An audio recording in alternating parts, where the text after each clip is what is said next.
নমস্কার বন্ধুরা, চুমকি রন্ধনশালায় আপনাদের সবাইকে স্বাগত।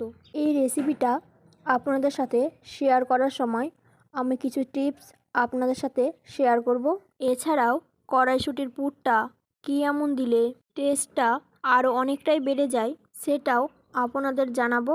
আর আজকে আমাদের রেসিপি কড়াইশুঁটির কচুরি। তাহলে কড়াইশুঁটি কচুরি বানানোর জন্য সবার প্রথমে আমি নিয়েছি কড়াইশুঁটি।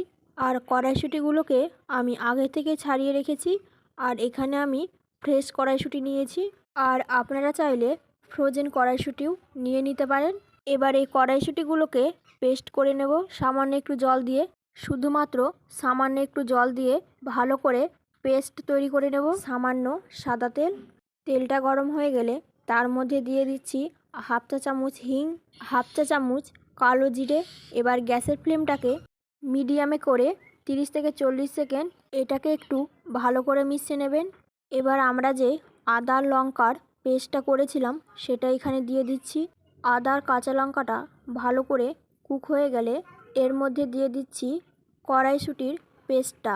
এবার গ্যাসের ফ্লেমটাকে মিডিয়ামে করে আপনাদের এটাকে ভালো করে কুক করে নিতে হবে যতক্ষণ না কড়াইশুঁটির মধ্যে যে এক্সট্রা জলটা আছে সেটা বেরিয়ে যায়। 5 থেকে 6 মিনিটের মধ্যেই দেখবেন কড়াইশুঁটির মধ্যে যে এক্সট্রা জলটা আছে সেটা বেরিয়ে যাবে। আর এই জলটা একদম শুকিয়ে যাওয়ার আগে এর মধ্যে দিয়ে দিতে হবে পরিমাণ মতো নুন। আর দিয়ে দিচ্ছি হাফ চা চামচ চিনি। আর এই সমস্ত কিছুকে একবার ভালো করে মিশিয়ে নিয়ে 3 থেকে 4 মিনিট কুক করে নিতে হবে। আচ্ছা, এখানে একটা ছোট্ট টিপস। যখনই দেখবেন এই মিশ্রণটা অনেকটাই ড্রাই হয়ে এসেছে সেই সময় আমাদের এখানে দিয়ে দিতে হবে 1 চা চামচ ছাতু। আর এই ছাতুটা আপনাদের তখনই দিয়ে দিতে হবে যখন দেখবেন এই মিশ্রণটা প্রায় একদমই ড্রাই হয়ে আসবে। আর এই ছাতু দেওয়ার জন্য আপনারা নিশ্চয়ই বুঝতে পারবেন যে টেস্টটা অনেকটাই বেড়ে যায়। আর এই ছাতুটা দেওয়ার কারণে যে এক্সট্রা জলটা থাকে সেটাও টেনে যায় আর এই মিক্সচারটাও বেশ স্মুথ হয়ে যায়। তাহলে দেখতেই পাচ্ছেন পুরটা আমাদের একদম রেডি হয়ে গেছে। আর এই পুরটা যতক্ষণ ঠান্ডা হচ্ছে কচুরির পারফেক্ট ডোটা কীভাবে বানাবেন সেটাও দেখে নিন। আর এই ডোটা বানানোর জন্য আমি একটি পাত্রে নিয়ে নিচ্ছি 1 বাটি পরিমাণে ময়দা। আর এই ময়দাতে দিয়ে দিতে হবে পরিমাণ মতো নুন, হাফ চা চামচ চিনি আর সবশেষে দিয়ে দিতে হবে সাদা তেল। এবারে সমস্ত কিছু খুব ভালো করে ময়ান দিয়ে নিতে হবে। আর ভালো করে ময়ান দেওয়া হয়ে গেলে এর মধ্যে দিয়ে দিতে হবে উষ্ণ গরম জল। এইভাবে ঠেসে ঠেসে আপনাদেরকে ময়দাটা মেখে নিতে হবে।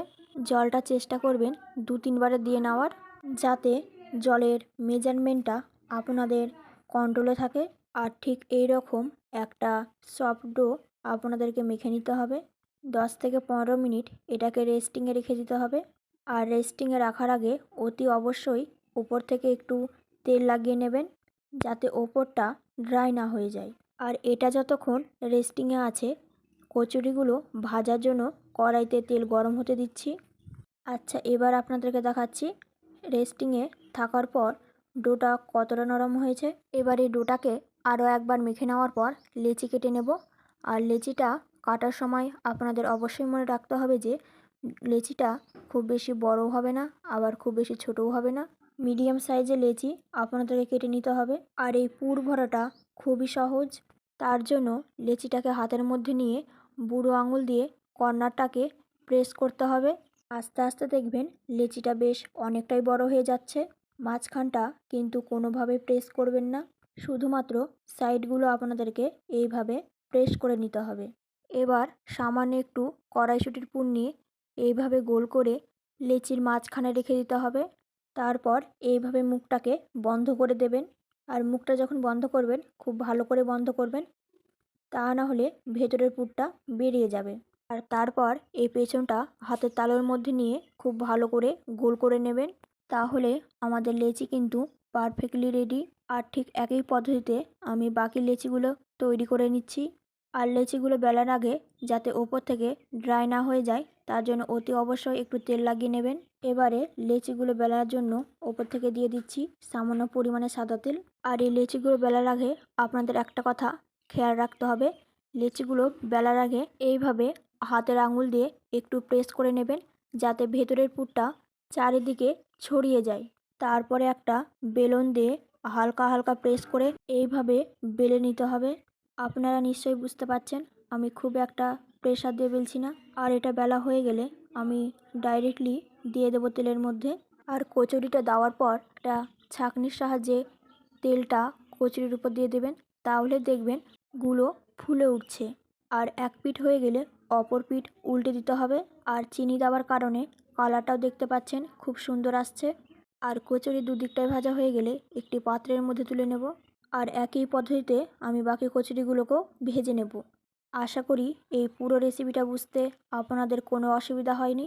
আর এই গরম গরম কচুরি আপনারা পরিবেশন করতে পারেন ছোলার ডাল বা আলুর দমের সাথে। আমি এখানে আলুর দমের সাথে পরিবেশন করেছি। আর এই আলুর দমের রেসিপি আমি আগামীকালই আমার চ্যানেলে এই রেসিপিটা শেয়ার করেছি, আপনারা চাইলে দেখে নিতে পারেন। আর আমার আজকের এই রেসিপি আপনাদের কেমন লাগলো অবশ্যই আমাকে জানাবেন। ভালো লাগলে লাইক ও শেয়ার করার অনুরোধ রইল। আমার চ্যানেলে নতুন বন্ধু হয়ে থাকলে চ্যানেলটি সাবস্ক্রাইব করে নেওয়ার অনুরোধ রইল। পাশে থাকা বেল আইকনটা অবশ্যই প্রেস করে দেবেন, কারণ আমি চ্যানেলে যখনই কোনো নতুন রেসিপি শেয়ার করব নোটিফিকেশান আপনাদের কাছে পৌঁছে যাবে। আজকের মতন এই পর্যন্ত, আবার হাজির হয়ে যাব নতুন কোনো রেসিপি নিয়ে। ভালো থাকবেন, সুস্থ থাকবেন, ধন্যবাদ।